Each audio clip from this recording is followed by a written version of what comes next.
This is the WJTS News. In the news tonight, Indiana's unemployment rate dropped, Jasper street construction projects, State Senator Mark Messmer's annual report.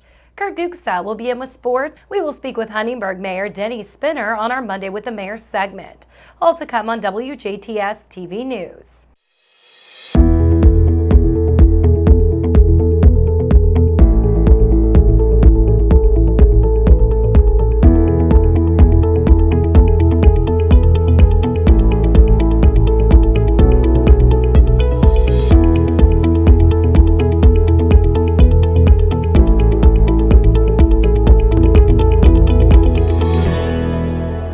Good evening, I'm Jenna Schaffer with the news. Indiana's unemployment rate dropped to 3.4% for July and remains lower than the national rate of 3.7%. The last time Indiana's unemployment rate was at 3.4% was April 2018. Indiana's labor force had a net decrease of 6,608 over the previous month. This was a result of a decrease of 1,274 unemployed residents and a decrease of 5,334 employed residents. Indiana's total labor force, which includes both Hoosiers employed and those seeking employment, stands at 3.38 million, and the state's 64.6% labor force participation rate remains above the national rate of 63%. More street construction projects started today in Jasper. The city of Jasper, along with contractor Knies Construction, began replacement of a storm sewer this morning beneath 3rd Avenue and State Road 164 at the Mill Street intersection.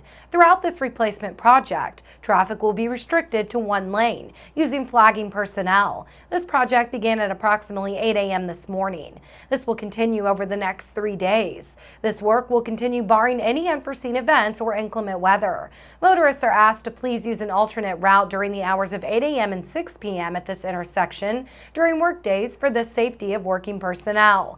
A possible route would be Bruckstrasse and South Newton Street. This is just one of many improvement projects happening throughout the city.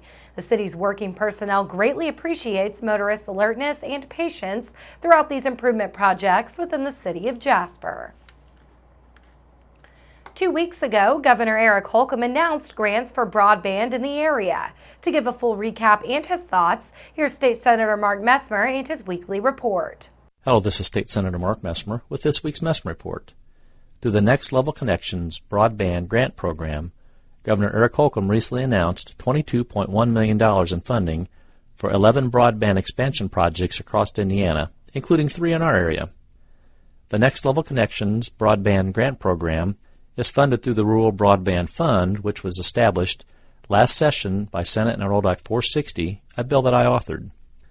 This legislation works in conjunction with the budget to provide $100 million for improving broadband in Indiana, reducing the expensive installation costs service providers must pay. This is just the initial round of the Next Level Broadband program, as more grants will be awarded in the future.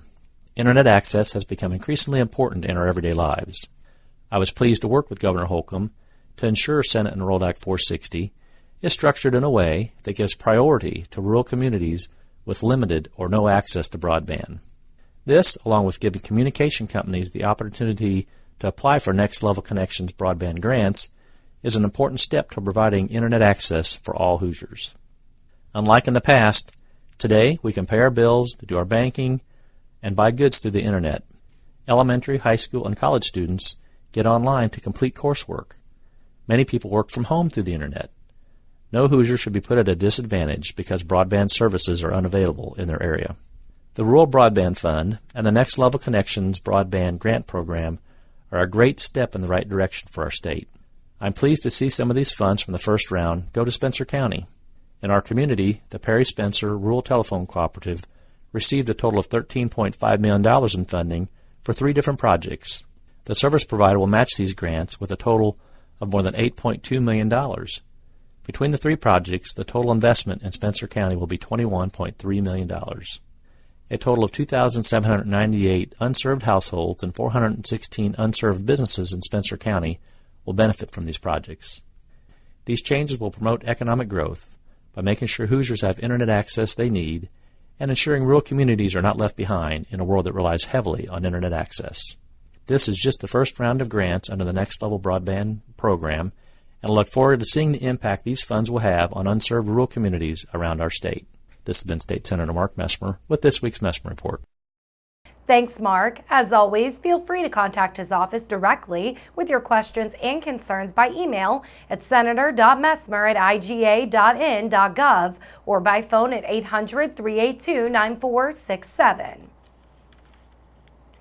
The team of R&R Express won the St. Anthony Fireman Fest WBDC Cornhole Tournament of Champions this weekend. Ryan Griffith and Rick Hoaxang of R&R Express won the double elimination match in the Pro Division of the WBDC Cornhole match at the St. Anthony's Fireman's Fest on Saturday. Rick and Ryan defeated the team Schwenk Farm, comprised of Don Schwenk and Greg King, in the championship round. R&R Express will now move on to the WBDC Tournament of Champions at the Honeyberg Herbst Fest on Saturday, September 28th. The next stop of the 2019 WBDC Cornhole Tournament of Champions will be held Saturday, August 31st at the Latino Festival. Registration will start at 2 p.m. and throwing at 3. WBDC is taking pre-registrations now by calling 812-634-9232 or online at wbdc.us. The cost is $10 per pro team, and all pro team members must be at least 18 years of age. The amateur division is open to all ages, and no pre-registration is needed. Following the festival tournaments, WBDC will crown their 2019 WBDC Cornhole Tournament of Champions with a double elimination tournament of the 16 teams who have won during the season or are points leaders. Indiana conservation officers arrested a Vincennes man for theft of a boat after receiving information of suspicious behavior. During the investigation, it was found that 39-year-old Chad W. Taylor of Vincennes took a boat from the Wabash River during the early morning hours of Saturday, August 17th, without permission of the boat owner. Later that morning, a couple of fishermen advised they were flagged down by an individual matching the description of Taylor who needed gas. They became suspicious because of the person's demeanor and lack of knowledge of the boat. A boat registration was provided, and after talking to the boat owner, it was determined the operator of the boat did not have permission to use the boat. The boat in question and Taylor were found at a set of river cabins on the White River. Taylor admitted to taking the boat and was booked into the Knox County Jail. The boat was returned to its rightful owner. All charges are merely accusations, and defendants are presumed innocent until proven guilty. Responding agencies included the Knox County Sheriff's Department, Gibson County Sheriff's Department, Illinois Conservation Police, and Indiana conservation officers. Santa Claus American Legion Post 242 is hosting their annual benefit ride this weekend. Now in its second year, the Santa Claus American Legion Post plans to host its annual benefit ride this Saturday at the Post. Most of the proceeds from this benefit ride will go to the HVAF of Indiana. The HVAF helps homeless and at-risk veterans return to self-sufficiency.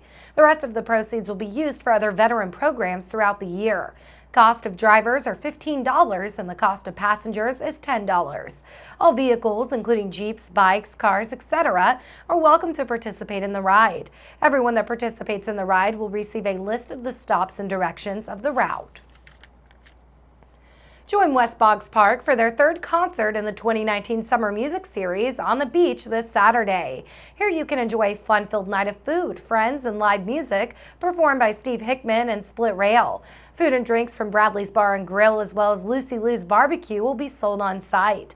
The third concert in the 2019 Summer Music Series will be held on Saturday at West Boggs Park from 6:30 to 10:30. Regular gate fee applies. No additional cost to attend the concert. Stay tuned. Weather, sports, Monday with the Mayor, and our WJTS Informed segment are coming up next on 18 WJTS.